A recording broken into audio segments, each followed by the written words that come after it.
नमस्कार विद्यार्थी मित्रांनो, आज आपल्याला विज्ञानाचे वन लाइनर बघायचे ते म्हणजे 300 ते 350 पर्यंत. म्हणजे एकूण किती प्रश्न? 300 ते 350. मागील लेक्चरला आपण बघितले होते 250 ते 300. ओके, चला आता आपल्या लेक्चरला सुरुवात करायची.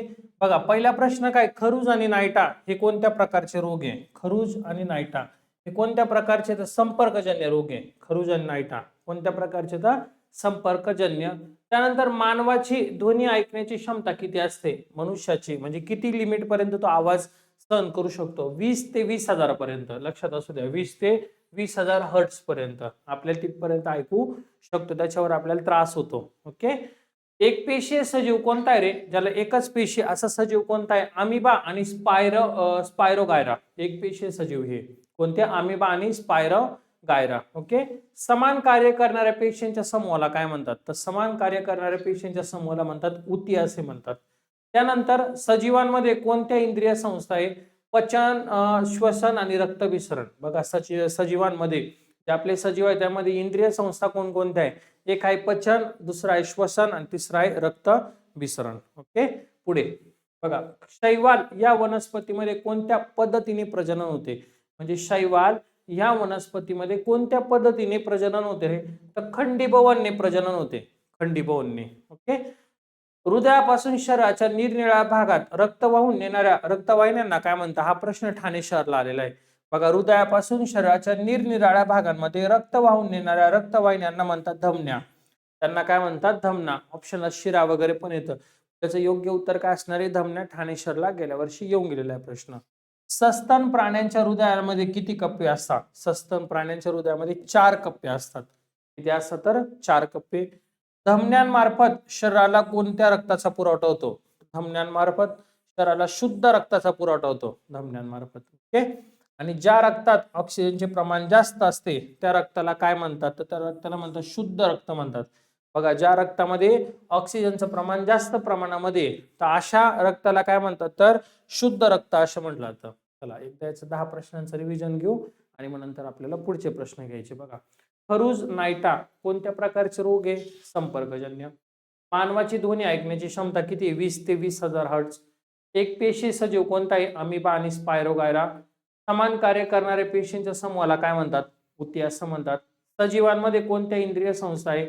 पचन, श्वसन, रक्तभिसरण. शैवाल या वनस्पतीमध्ये कोणत्या पद्धतीने प्रजनन होते? तर खंडीभवन. त्यानंतर हृदयापासून शरीराच्या निरनिराळ्या भागात रक्त वाहून नेणाऱ्या रक्तवाहिन्यांना काय म्हणतात? तर त्यांना म्हणतात धमन्या असं म्हणतात. सस्तन प्राण्यांच्या हृदयात किती कप्पे असतात? 4 कप्पे असतात. धमन्यांमार्फत शरीराला कोणत्या रक्ताचा पुरवठा होतो? शुद्ध रक्ताचा. आणि ज्या रक्तात ऑक्सिजनचे प्रमाण जास्त असते त्या रक्ताला काय म्हणतात? तर शुद्ध रक्त असं म्हणतात. ओके, चलो नेक्स्ट. बघा, अन्न घटकातील कोणत्या घटकांमुळे शरीर बांधणीसाठी उपयोग होतो?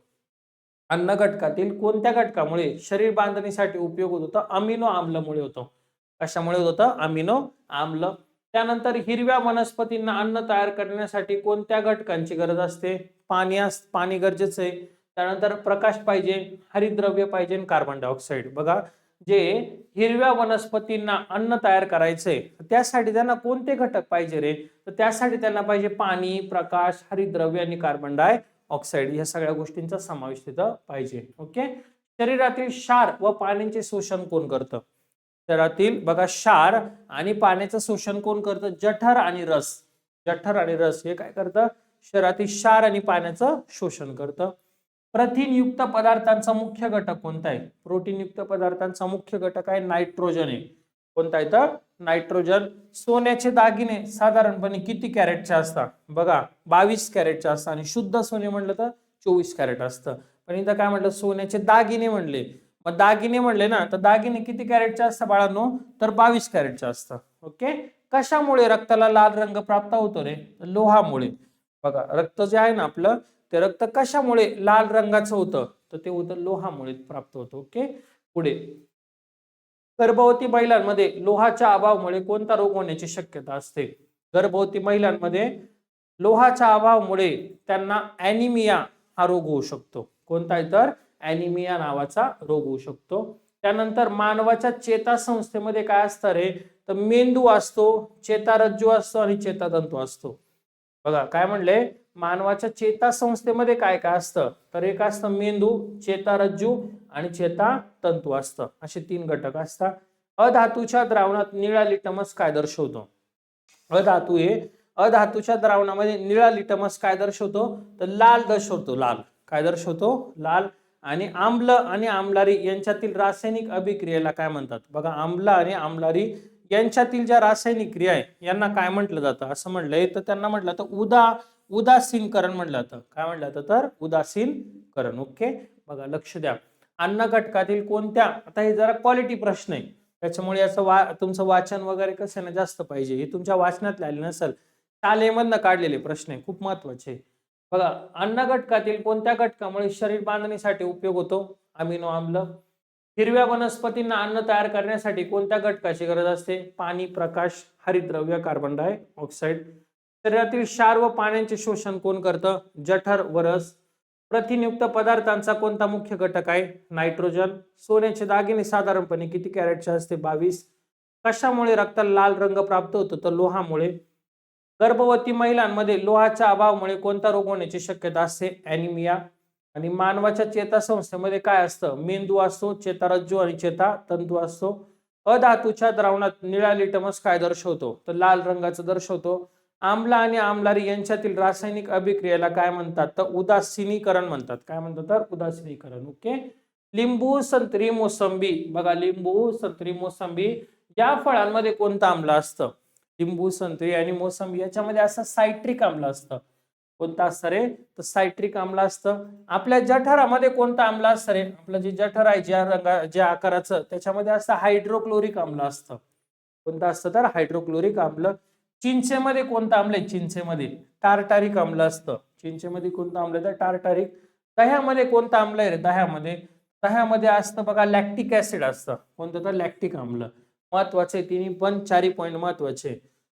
वस्तुमान बघा ग्रॅम मध्ये मोजलं जातं, तर आकारमान कशामध्ये मोजता रे? तर घन सेंटीमीटर मध्ये. बघा, वस्तुमान जर ग्रॅम मध्ये मोजणार आहे तर आकारमान कशामध्ये? तर घन सेंटीमीटर मध्ये मोजलं जातं. तसंच ज्वारीचं वैज्ञानिक नाव काय आहे? बघा, ज्वारीचं वैज्ञानिक नाव आहे सोरगम विल्यक, हे नाव आहे त्याचं. हा, लक्षात असू दे, याचं मराठीमध्ये आपण करूया. ओके. त्यानंतर जागतिक बेडूक संरक्षक दिन केव्हा असतो? तर 29 एप्रिलला असतो. जागतिक बेडूक संरक्षण दिन केव्हा आहे? तर 29 एप्रिलला. वातावरणाचा दाब समुद्र सपाटीपासून उंच जाताना काय होतो? वातावरण आहे, त्या वातावरणाचा दाब समुद्र सपाटीपासून वर जाताना जसं जसं वरती जाणार तसं तसं काय होतं रे? तर कमी होतो. तो काय होतो? तर कमी होतो. त्यानंतर मेंदूच्या सुपिकतेसाठी सामू किती गरजेचा आहे? मेंदू म्हटलं मी, मृदेच्या सुपिकतेसाठी सामू किती हवा? 6 ते 8 हवा. किती पाहिजे? 6 ते 8. आणि जागतिक मृदा दिन केव्हा असतं? 5 डिसेंबरला असतं. जागतिक मृदा दिन केव्हा येतं? 5 डिसेंबरला. बघा, लिंबू, संत्री, मोसंबीमध्ये सायट्रिक आम्ल, जठरामध्ये हायड्रोक्लोरिक आम्ल, चिंचेमध्ये टार्टारिक आम्ल, दह्यामध्ये लॅक्टिक आम्ल. वस्तुमान जर ग्रॅम मध्ये मोजणार आहे तर आकारमान कशामध्ये? घन सेंटीमीटर मध्ये. ज्वारीचं वैज्ञानिक नाम सोरगुम विलगॅरे. त्यानंतर जागतिक बेडूक संरक्षक दिन 29 एप्रिल. वातावरणाचा दाब समुद्र सपाटीपासून उंच जाताना काय होतं? तर कमी होतो. मृदेच्या सुपीकतेसाठी सामू किती गरजेचं आहे? 6 ते 8. आणि जागतिक मृदा दिन केव्हा असतं? तर 5 डिसेंबरला असतं. ओके. चलो, अभि पुढचे 10 प्रश्न बघा. जागतिक अन्न सुरक्षा दिन केव्हा असतो? जागतिक अन्न सुरक्षा दिन असं 16 ऑक्टोबरला असतो. जागतिक अन्न सुरक्षा दिन कधी असं? 16 ऑक्टोबर. अन्न भेसळ प्रतिबंधक कायदा केव्हा संमत केला? अन्न भेसळ प्रतिबंधक कायदा 1954 साली काय केला? तर संमत केला. वेग हे कोणत्या राशीचं उदाहरण आहे? बघा, वेग कोणत्या राशीचं उदाहरण आहे? सदिश राशीचं आहे. वेग कोणत्या राशीचं होता? सदिश राशी. लांबी आणि रुंदी हे कोणत्या प्रकारच्या राशीचे उदाहरण आहे? अदिश राशी. लांबी आणि रुंदी कोणत्या राशीचे उदाहरण येतात? अदिश राशी. पेशीचा उल्लेख सर्वप्रथम कोणी केला? बघा, ज्या पेशी आपल्या त्यांचा उल्लेख सर्वप्रथम रॉबर्ट हुक यांनी केला. उल्लेख कोणी केला? Robert Hooke. आंतरराष्ट्रीय नैसर्गिक आपत्ती प्रतिबंध दिन केव्हा असतो? तर 13 ऑक्टोबरला. कोणता येतं? आंतरराष्ट्रीय नैसर्गिक आपत्ती प्रतिबंध दिन केव्हा असणार आहे? 13 ऑक्टोबरला. जागतिक बघा जैव विविधता दिन, जागतिक जैव विविधता दिन केव्हा असतो? 22 मे ला असतो. आणि श्वसन, पचन, रक्तभिसरण ह्या इंद्रियांमध्ये कोणत्या प्रकारचे स्नायू असतात? तर अनैच्छिक असतात. कोणते असतात? तर अनैच्छिक. श्वसन, पचन, रक्तभिसरण या इंद्रियांमध्ये कोणते स्नायू? तर अनैच्छिक आहे. 118 मूलद्रव्यांपैकी, हा महत्वाचा प्रश्न पेपरला विचारला, 118 मूलद्रव्यांपैकी किती मूलद्रव्य निसर्गामध्ये आहे रे? तर 92. 92 मूलद्रव्य काय तर निसर्गामध्ये आहे. ओके. आणि शेवटचा म्हणजे या स्लाइडचा सर्वात लहान स्नायू कोणता आहे? शरीरातील सर्वात लहान स्नायू आहे तुमचा कान. सगळ्यात लहान. सगळ्यात मोठा कोणता आहे? तर मांडीचे हाड. ओके. चला लक्ष द्या. जागतिक अन्न सुरक्षा दिन 16 ऑक्टोबर. अन्न भेसळ प्रतिबंधक कायदा 1954. वेग हे कोणत्या राशीचं उदाहरण आहे? सदिश राशी. लांबी रुंदी कोणत्या राशीचं उदाहरण आहे? आदिश राशी. पेशीचा उल्लेख सर्वप्रथम रॉबर्ट हुक. आंतरराष्ट्रीय नैसर्गिक आपत्ती प्रतिबंध दिन केव्हा? 13 ऑक्टोबर. जागतिक जैव विविधता दिन 22 मे. श्वसन, पचन, रक्तभिसरण ह्या इंद्रियांमध्ये कोणत्या प्रकारचे स्नायू आहे? अनैच्छिक. त्यानंतर 118 मूलद्रव्यांपैकी किती मूलद्रव्य निसर्गात आहे? तर 92. सर्वात लहान स्नायू कोणता आहे? तर कान आहे. ओके. आणि आता आपले आजचे 10 प्रश्न शेवटचे या स्लाइडचे 350 पर्यंत पूर्ण राहिले. किती? फक्त 150 राहतील. लक्षात. चला. ओएनजीसी या कंपनीची स्थापना केव्हा झाली? ओएनजीसी 14 ऑगस्ट 1956 ला. ओएनजीसी ची स्थापना केव्हा? 14 ऑगस्ट 1956. सागर सम्राट ही पहिली खनिज तेल विहीर कोणत्या ठिकाणी आहे? मुंबई आहे. सागर सम्राट ही पहिली खनिज तेल विहीर कोणत्या ठिकाणी? तर मुंबई या ठिकाणी. एलपीजी गॅस मध्ये राहतं प्रोपेन आणि ब्युटेन. हे विचारता प्रोपेन आणि ब्युटेन याचं प्रमाण किती रे? 30-70 म्हणजे 30-70 आहे. प्रमाण किती म्हणजे प्रोपेन किती असतो एलपीजी मध्ये? 30 आणि ब्युटेन किती असतो? 70 असतो. वारंवारता कोणत्या एककात व्यक्त होतात? वारंवारता तर हर्ट्स मध्ये व्यक्त होतात. वारंवारता कशामध्ये? तर हर्ट्स मध्ये. बलाचं एकक काय रे? बलाचे एकक तर बलाचे एकक आहे न्यूटन. बलाचे एकक काय? तर न्यूटन. आणि जमिनीवरील भात शेती कोणते शैवाल? जमिनीवरील भात शेतीत कोणतं शैवाल? ते नॉस्टॉक. नॉस्टॉक हे काय? तर जमिनीवरील भात शैवाल. संसर्गजन्य रोग कोणकोणते सांगा बरं? तर बघा इन्फ्लुएन्झा आणि कोलरा. संसर्गजन्य रोग कोणकोणते? तर इन्फ्लुएन्झा आणि कोलरा आहे. ज्या पदार्थाच्या ज्वलनाने ऊर्जा निर्माण होते त्याला काय म्हणतात? त्याला म्हणतात इंधन. त्याला काय म्हणतात? तर इंधन म्हणतात. ज्या पदार्थाच्या ज्वलनाने काय होते? तर ऊर्जा निर्माण होते. तसंच उष्णता ऊर्जेचे एकक कोणते? जूल आहे. उष्णता ऊर्जेचे एकक कोणते? तर जूल आहे. आणि सर्व जीवाश्म इंधनांमध्ये कोणते संयुगे सापडतात? तर हायड्रोकार्बनची संयुगे. ओके. चला लक्ष द्या. ओएनजीसी या कंपनीची स्थापना 14 ऑगस्ट 1956 ला. सागर सम्राट ही पहिली खनिज तेल विहीर कोणत्या ठिकाणी आहे? तर मुंबई हा या ठिकाणी. एलपीजी सिलेंडर मध्ये प्रोपेन ब्युटेनचे प्रमाण किती? 30-70. वारंवारता कोणत्या एककात व्यक्त करतात? हर्ट्ज मध्ये. बलाचे एकक काय? तर न्यूटन. जमिनीवरील भात शेती कोणत्या शैवाल आढळते? नॉस्टॉक. संसर्गजन्य रोग कोणकोणते? इन्फ्लुएन्झा आणि कोलरा. ज्या पदार्थाच्या ज्वलनाने ऊर्जा निर्माण होते त्याला काय म्हणतात? इंधन.